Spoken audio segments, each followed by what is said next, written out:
कहानी की शुरुआत होती है जब दुनिया एक तरह से खत्म होने को है। फ्यूचर का ये वो वक्त था जब अर्थ पर रहना नामुमकिन हो गया था। मौसम के हालात बहुत खराब हो चुके थे और कहा जाता है कि आसमान में एक दूसरा जलता हुआ सितारा आ गया था जिसने पूरी जमीन को जला कर रख दिया था। इंसानों के लीडर्स, जिन्हें द बिल्डर्स कहा जाता है, उन्हें एहसास हो गया था कि जल्द ही इंसानियत खत्म हो जाएगी। इंसानी नस्ल को बचाने के लिए उन्होंने एक आखिरी प्लान बनाया। दुनिया के बड़े बड़े आर्किटेक्ट्स, साइंटिस्ट और इंजीनियर्स एक खुफिया जगह पर मिले। उन्होंने फैसला किया कि जमीन के नीचे एक बहुत बड़ा सा शहर बनाएंगे, एक अंडरग्राउंड सिटी, जहाँ पर लोग अगले 200 सालों तक सेफ रह सकेंगे। उनका मानना था कि 200 साल बाद ये जमीन दोबारा रहने के लायक हो जाएगी। इस शहर का नाम इन्होंने सिटी ऑफ एम्बर रखा। लोग वहाँ से बाहर कब और कैसे निकलेंगे, इसके लिए बिल्डर्स ने एक छोटा सा लेकिन बहुत ही खास मेटल का बॉक्स बनाया। इस बॉक्स के अंदर उन्होंने जरूरी इंस्ट्रक्शंस रखी थी और साथ ही एक नक्शा इस शहर से बाहर निकलने के लिए, और शहर से बाहर निकलने का तरीका भी इसी में लिखा हुआ था। इस बॉक्स पर एक टाइमर सेट किया गया था जो ठीक 200 साल बाद अपने आप खुलने वाला था।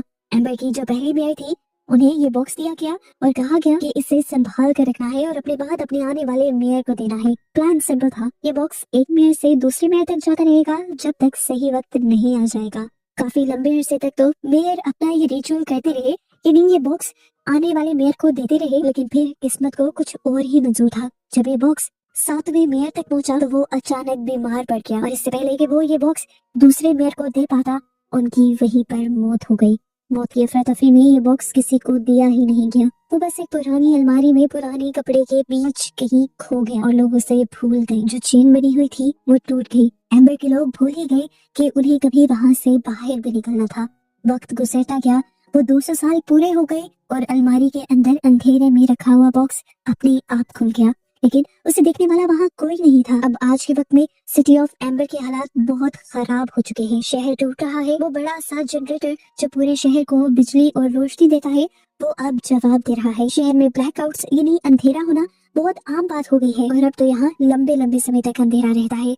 गोदाम जो पहले खाने पीने की चीजों से भरे होते थे अब खाली हो रहे हैं। लोग डरे हुए हैं, लेकिन वहाँ की सरकार उन्हें झूठ बोलती है कि सब कुछ कंट्रोल में है। हमें शहर के हालात का असली पता तब चलता है जब वहाँ एक बहुत बड़ा दिन आता है जिसे असाइनमेंट डे कहते हैं। ये वो दिन है जब स्कूल खत्म करने वाले बच्चों को जिंदगी भर के लिए एक जॉब दी जाती है। अंदर में आप अपनी मर्जी से जॉब नहीं चुन सकते। आपको एक बैग में से पर्ची निकालनी होती है और उस पर्ची पर लिखी हुई जॉब आपको पूरी जिंदगी करनी पड़ती है। यहाँ हम दो मेन कैरेक्टर्स से मिलते हैं। पहला है डॉन हेरो, जो कि इलेक्ट्रिशियन बनना चाहता है ताकि वो जनरेटर ठीक कर सके, और दूसरी तरफ है लीना, एक चुलबुली सी लड़की जिसका सपना है कि वो मैसेंजर बने ताकि उसे पूरे शहर में भागने दौड़ने की परमिशन मिल सके। जब पर्ची निकालने की बारी आती है तो किस्मत उल्टा खेल खेलती है।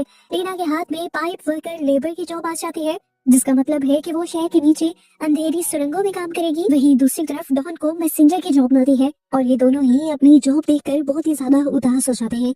डॉन तो कुछ ज्यादा ही उदास है क्योंकि इधर उधर पहुंचकर वो जब सबको सबके मैसेजेस डिलीवर करेगा तो जनरेटर किस तरह ठीक करेगा। मौका देकर लीना डॉन से ये जॉब बदलने की बात कहती है और डॉन फौरन ही मान जाता है क्योंकि पाइप वर्क्स जनरेटर के पास ही है। अगर वो पाइप वर्क्स का काम लेगा तो जल्द ही जनरेटर तक भी पहुंचने का मौका मिल ही जाएगा। ये दोनों आपस में अपनी जैकेट्स बदल लेते हैं और दोनों को ही काम मिल जाता है जो वो चाहते थे। लीना खुशी खुशी भागते हुए घर जाती है ये खबर सुनाने के लिए। वो अपनी बड़ी दादी और अपनी छोटी बहन पॉपी के साथ रहती है। दादी की तबीयत ठीक नहीं रहती, उनकी याददाश्त अब कमजोर हो रही है और वो दिन भर अपनी अलमारी में कुछ ना कुछ ढूंढती रहती हैं। उनको लगता है कि उनकी कोई बहुत ही जरूरी चीज गुम हो गई है, पर उन्हें याद ही नहीं आ रहा कि वो क्या चीज है। इधर हमें डॉन को दिखाया जाता है जिसका पहला दिन टनल्स में शुरू होता है। वहाँ वो एक पुराने वर्कर सोल से मिलता है। डॉन बहुत सवाल पूछता है कि जनरेटर और वाटर व्हील कैसे काम करते हैं, लेकिन उसे ये जानकर शौक लगता है कि अब यहाँ पर किसी भी मैकेनिक के अंदर कोई भी समझबूझ नहीं बची है। बच्चों की मर्जी से ना उनको जॉब मिलने की वजह से काफी सारे बच्चों को दरमियान में इंटरेस्ट ही नहीं रहा मैकेनिक सीखने का और इस तरह वो नॉलेज आगे बढ़ ही नहीं पाया और वहीं पर खत्म हो चुका है। जनरेटर भी अब पैचेस के सहारे चल रहा है, उसे ठीक करने वाला कोई नहीं है और यहाँ पर डॉन को एहसास होता है कि हालात उसकी सोच से भी ज्यादा खराब है। एक तरफ डॉन अपनी जॉब और चीजों को लेकर बहुत ज्यादा परेशान है, दूसरी तरफ लीना अपनी जॉब को लेकर बहुत ही ज्यादा खुश है। वो रेड कैप रेड शॉल लिए भागती फिरती है पूरे शहर में। मैं नहीं जानती कि कुछ दिन में ये शहर तहस नहस होने वाला है। एक दिन ऐसे ही मैसेज देते हुए वो देखती है कि एक आदमी शहर के अननोन रीजन से वापस आया है। वो चिल्ला रहा था और उसने सबको बताया कि उसने अंधेरे में एक बहुत बड़ा जानवर देखा है, एक मॉन्स्टर देखा है। वो सबको वार्न कर रहा था कि वो मॉन्स्टर सबको मार देगा, उसने मुझ पर भी जानलेवा हमला किया। लेकिन गार्ड्स यहाँ पर उसे पकड़ लेते हैं और उसे पागल समझते हैं। उन्होंने इस आदमी को इसलिए भी पकड़ा था क्योंकि वो शहर के अननोन रीजन में गया था जहाँ पे जाना मना था। गार्ड्स उसे घसीटते हुए यहाँ से ले जाते हैं और पीछे उसके पास से कोई चीज गिर जाती है। ये एक बड़ा सा सीन था जो सच में एक बहुत बड़े कीड़े का लग रहा था। लीना उसे उठा लेती है और छुपा लेती है और यहाँ पर उसे एहसास होता है कि शहर के अननोन रीजन के अंधेरे में कुछ ऐसा राज छुपा है जिसके बारे में कोई बात नहीं कर रहा। कहानी में एक नया मोड़ तब आता है जब लीना अपने घर होती है। उसकी दादी फिर अलमारी में कुछ ढूंढ रही होती है और तभी उन्हें वो पुराना मेटल का बॉक्स मिल जाता है, वही बॉक्स जो बिल्डर्स ने छोड़ा था। छोटी पॉपी उसे पहले ही खोल लेती है और उसके अंदर के कागज चबाने लगती है और लीना मुश्किल से उन टुकड़ों को बचाकर जोड़ लेती है। उन कागजों पर अजीब सी लिखावट थी जो एम्बर में नहीं होती थी। लीना समझ जाती है कि ये वही जरूरी चीज थी जो दादी ढूंढ रही थी। लीना उन टुकड़ों को कागज की पजल की तरह जोड़ने की कोशिश करती है और उसे कुछ कुछ लफ्ज समझ आते हैं, जिस तरह इंस्ट्रक्शन, रिवर, डोर। उसे यकीन हो जाता है कि ये वही शहर को बचाने का रास्ता है जिसके बारे में कभी उसने अपने दादा और अपने बाबा से सुना था। वो इसे लेकर मेयर कोल के पास चली जाती है, लेकिन मेयर को लोगों को बचाने में कोई इंटरेस्ट नहीं था। वो एक करप्ट और मतलबी आदमी है जो लोगों को झूठी तसल्ली देता रहता है, जबकि असल में वो शहर का बचा कुछ राशन अपने लिए छुपा रहा है। जब लीना उसके ऑफिस में होती है, वो दीवार पर लगे पुराने मेयर की तस्वीरों में वही मेटल बॉक्स देखती है जो 7वें मेयर के हाथ में था और वो 7वां मेयर असल में लीना के ही दादा थे। अब उसे पक्का यकीन हो जाता है कि ये बॉक्स बहुत ही खास है। लीना को लगता है कि उसे मदद की जरूरत है, इसीलिए वो डॉन के पास जाती है। दोनों मिलकर समझने की कोशिश करते हैं। उन्हें समझ आता है कि ये इंस्ट्रक्शंस पाइप वर्क्स की तरफ इशारा कर रही हैं, जहां डॉन काम करता है। कागज पर एक दरवाजे का और बाहर निकलने का भी जिक्र था। वो समझ आते हैं कि यहाँ पर उन बिल्डर्स ने उन्हें मारने के लिए नहीं छोड़ा था, बल्कि यहाँ से बाहर निकलने का भी एक रास्ता बनाया गया था। जब डॉन टनल के अंदर काम कर रहा होता है तो उसे वहाँ पर एक खुफिया कमरा नंबर 351 दिखता है जो लॉक है।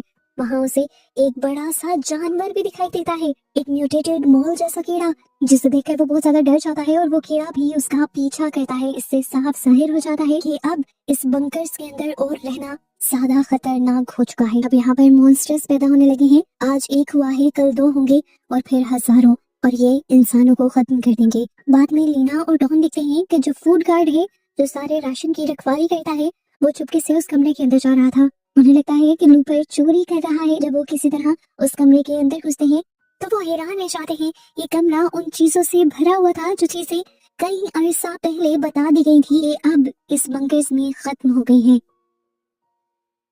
ऐसे शौक उन्हें तब लगता है जब वो मेयर कोल को उस कमरे में बैठा हुआ देखते हैं। मेयर चोरी की जांच नहीं कर रहा था, वो खुद चोरी करवा रहा था और खुद वहाँ पर बैठकर वो आराम से खाने पीने की अय्याशी कर रहा था। उसने अपने लिए इतना खाना स्टोर कर पाल गया था कि वो पूरी जिंदगी खा सकता था, चाहे बाकी लोग भूख से मर जाते। यहाँ पर लीना और डॉन को समझ आ गई कि मेयर का कोई भरोसा नहीं है, अब उन्हें अकेले ही सब कुछ करना होगा। वो वापस उन इंस्ट्रक्शंस पर ध्यान देते हैं। कागज में एक मार्क वाले पत्थर का जिक्र था। डॉन को याद आता है कि उसने टनल के अंदर एक पत्थर देखा था जिस पर अजीब सा निशान बना था। उन्हें समझ आ जाती है कि बाहर निकलने का रास्ता शहर के नीचे बहने वाली नदी के पास छुपा है। और इन सारी रिसर्चेस के दौरान लीना को एक बहुत ही दुखी बात ये भी पता चलती है कि सालों पहले लीना के डैड ने भी लीना की तरह ही इस जगह से बाहर निकलने का रास्ता ढूंढने की कोशिश की थी, लेकिन वो अपने साथियों के साथ मारे गए और कभी भी इस मिशन में कामयाब होकर बाहर ना आ सके। यानी उनका प्लान फेल हो गया था। उन्होंने जिस टनल से बाहर निकलने की कोशिश की थी, उस टनल में पानी भर गया था और लीना के डैड डूब गए थे। यही वजह है कि डॉन के डैड अब डरपोक हो गए हैं, क्योंकि वो उनका साथ दे रहे थे और अब वो नहीं चाहते कि उनका बेटा कोई भी खतरनाक काम करे। इस सच्चाई से जहाँ लीना और डॉन हिम्मत छोड़ भी सकते थे, वो इस सच्चाई को अपनी कमजोरी नहीं बल्कि अपनी हिम्मत बना लेते हैं और ठान लेते हैं कि वो अपने डैड्स का अधूरा काम पूरा करेंगे। यहाँ एम्बर में उनका फेस्टिवल भी आ जाता है। इस फेस्टिवल में शहर के सभी लोग इकट्ठा होकर शहर के लिए गाने गाते थे और ठीक इसी मौके पर लीना और डॉन ने प्लान बनाया कि वो सबके सामने मेयर की असलियत खोल देंगे। लेकिन मेयर उनसे एक कदम आगे निकला। उसने पहले ही ऐलान कर दिया कि लीना और डॉन मुजरिम हैं और झूठी अफवाहें फैला रही हैं। यानी उन्हें मुजरिम बना के जाता है और गार्ड्स उन्हें पकड़ने के लिए उनके पीछे लग जाते हैं। लीना पकड़ी जाती है और उसे मेयर के ऑफिस लाया जाता है। मेयर अपनी चोरी किए सामान के बीच आराम से बैठा हुआ उसे धमकाता है और इस टाइम लीना को लगता है कि सब कुछ खत्म हो जाएगा। लेकिन तभी यहाँ पर अचानक से लाइट चली जाती है और पूरा शहर अंधेरे में डूब जाता है। इस अंधेरे का फायदा उठाते हुए लीना वहाँ से भाग निकलती है। वो अपनी छोटी बहन पॉपी को उठाती है और डॉन से मिलती है। उन्हें पता है कि अब उन्हें शहर छोड़ना पड़ेगा, वो भागकर नीचे पाइप वर्क्स में पहुंच जाते हैं। इंस्ट्रक्शंस को फॉलो करते हुए उन्हें एक छुपा हुआ मैकेनिज्म मिलता है। इसमें नदी के पानी का लेवल कम करना और कुछ वॉल्व्स घुमाना शामिल थे। ये काम मुश्किल था, लेकिन वो अपनी पूरी ताकत लगा देते हैं। उन्हें वहाँ एक खुफिया लॉकर मिलता है जिसमें पुरानी लेकिन मजबूत बोर्ड्स रखी हुई थी। दिखने में तो पहले ये अलमारियां लग रही थी, लेकिन जैसे ही वो नीचे गिरी तब उन्हें समझ आया कि ये बोट्स हैं। ये बोट्स ऐसी चीजें थी जो इन्होंने पहले कभी नहीं देखी थी। वो उनमें से एक बोट को तेज बहने वाली नदी के अंदर उतार देते हैं और खुद उसमें बैठकर इंस्ट्रक्शंस के मुताबिक वहां से निकलने ही वाले होते हैं कि मेयर वहां आ जाता है। वो भी सिंगिंग सेरेमनी से भाग आया था क्योंकि वो जानता था कि आज जनरेटर फटने वाला है। ये अफवाह पूरे शहर में फैल गई थी, पूरे शहर में अफरा तफरी थी और मेयर यहाँ पर सिर्फ अपने आप को एक खुफिया बंकर में छुपाने आया था जहाँ रहकर उसकी जान बच सकती थी। लेकिन जैसे ही वो अपने छुपाए हुए खाने वाले कमरे में घुसता है तो वहीं पर अचानक वो बड़ा सा मॉन्स्टर आ जाता है जिसे हमने पहले भी देखा था। मेयर खुद ही अपनी लालच की जाल में फंस कर उस जानवर का शिकार बन जाता है। लीना, डॉन और वो छोटी पॉपी तीनों मिलकर उस बोट में बैठ जाते हैं। डॉन का बॉस वो बूढ़ा वर्कर सोल उनकी मदद करता है। वो पानी के प्रेशर को कंट्रोल करने के लिए एक लीवर पकड़कर खड़ा हो जाता है। ये लीवर खराब हो चुका था, वो अपने कंट्रोल में नहीं आ रहा था, इसीलिए सोल ने अपनी जान जोखिम में डाल दी ताकि उन्हें बाहर भागने का मौका मिल सके। जैसे ही पनबिल चलने की वजह से पानी का बहाव तेज होता है तो इनकी नाव भी वहां से गुजरती हुई एक खुफिया खाई के अंदर चली जाती है। यहाँ बहुत ही ज्यादा अंधेरा था और हर चीज बहुत ही ज्यादा डरावनी लग रही थी। ये हाई स्पीड वाटर स्लाइड जैसा था और इन्हें डर भी बहुत ज्यादा लग रहा था। अंधेरे में घूमती हुई इनकी बोट बड़े बड़े झरनों से होती हुई नीचे गिराती है एक बहुत बड़ी केव के अंदर। वहाँ दीवार पर उन्हें बिल्डर्स का लिखा हुआ एक मैसेज दिखाई देता है जो उस टाइम वहाँ आने वालों के वेलकम के लिए उन्होंने लिखा था। और ये पढ़कर इन दोनों को एहसास हो जाता है कि ये लोग फाइनली कामयाब हो गए थे। इनकी खुशी का तो कोई ठिकाना ही नहीं था। यहाँ से अब इन्हें बहुत ही लंबी सीढ़ियाँ चढ़नी थी। ये उन गोल गोल सीढ़ियों को चढ़ना शुरू कर देते हैं। घंटों चढ़ने के बाद उन्हें ऊपर से थोड़ी सी रोशनी दिखाई देती है। थोड़ी सी और सीढ़ियाँ चढ़ने के बाद वो ऊपर की चीजें हटाते हैं और फाइनली पहली मर्तबा जमीन पर आसमान के नीचे सांस लेते हैं। लेकिन अफसोस की जमीन पर भी उतना ही अंधेरा था जितना नीचे था। असल में ये लोग तो पैदा होने से अब तक कभी जमीन पर गए ही नहीं थे। इन्हें रात का तो कोई कॉन्सेप्ट था ही नहीं। ये लोग बहुत ही ज्यादा उदास हो गए थे, लेकिन फिलहाल चांद और सितारों को देखकर खुश भी थे। अब ये लोग यहाँ आ गए थे, वापस जाने का तो कोई रास्ता ही नहीं था। ये लोग यही सो जाते हैं और सुबह इनकी आंख रोशनी से खुलती है। आसमान में ये लोग देखते हैं तो आहिस्ता आहिस्ता एक तरफ से सूरज उग रहा था।